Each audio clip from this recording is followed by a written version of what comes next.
அவர்களுடைய ரசிகர்களை பிரமிப்புல ஆழ்த்துற வகையில தங்களான் படத்துடைய ட்ரெய்லர் ரிலீஸ் ஆகி இப்போ சமூக வலைத்தளங்கள்ல பேசு பொருள் ஆயிட்டு இருக்கு. பா ரஞ்சித்தோடைய இயக்கத்துல ஜிவி பிரகாஷோடைய மியூசிக்ல சியான் விக்ரம், பார்வதி மேனன், பசுபதினு பல கதாபாத்திரங்கள் இந்த படத்துல வாழ்ந்திருக்காங்க. ஞானவேல் ராஜ் அவர்களுடைய தயாரிப்புல இந்த படம் உருவாகி இருக்கு. ஒரு குறிப்பிட்ட சமூகத்தை சேர்ந்த மக்களுடைய வாழ்க்கையில இத்தனை பிரச்சனைகளை சந்திச்சிருக்காங்களா அப்படின்னு சொல்ற வகையில தான் இந்த படத்தை எடுத்திருக்காங்களாம். ஒரு நடிகரா சியான் விக்ரம் இந்த படத்துக்காக முழு ஈடுபாடையும் கொடுத்திருக்காங்க அப்படின்னு சொல்லலாம். அவருடைய தோற்றமே ரொம்ப வித்தியாசமா இருக்குங்க. ஏன்னா செம்மண் கலந்த உடம்பா தான் அவர் உடம்பு பார்க்கப்படுது. அதுக்கப்புறமா அவருடைய மூக்குல புல்லாக்கு போட்டிருக்காங்க, நீளமான முடி இருக்கு, அதுல ஜட பின்னி இருக்காங்க, கழுத்துல தாயத்து கயிறு கட்டி இருக்காங்க.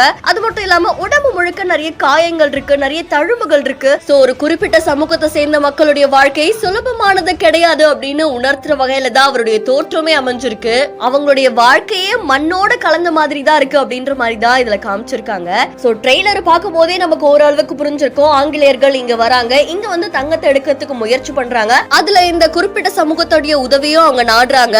ஆனா கடைசியில அவங்களை அடிமைப்படுத்தவும் செய்யறாங்க. இதை எதிர்த்து ஒரு பக்கம் சியான் விக்ரம் போராடுறாங்க, இன்னொரு பக்கம் யார் இந்த ஆர்த்தி அப்படின்ற கேள்வியும் எழப்பட்டிருக்கு. அமானுஷ்யம்னு சொல்லலாம், கோஸ்ட்னு சொல்லலாம், மாயைன்னு சொல்லலாம், இந்த மாதிரி பல பெயர்கள் வைக்கலாம். ஆனா இந்த படத்துக்கும் இந்த ஆர்த்தி கதாபாத்திரத்துக்கும் என்ன சம்பந்தம் இருக்கு அப்படின்ற மாதிரியான கேள்வி எழப்பட்டிருக்கு. கதாபாத்திரமாவே வாழ்ந்திருக்காங்க அப்படின்னு சொல்வாங்கல்ல, அந்த மாதிரி அவங்க பேசுறதாகட்டும், அவங்களுடைய உடையாகட்டும், அவங்க செய்யறதாகட்டும், எல்லாத்தையுமே நுட்பமா அவங்க செஞ்சிருக்காங்க.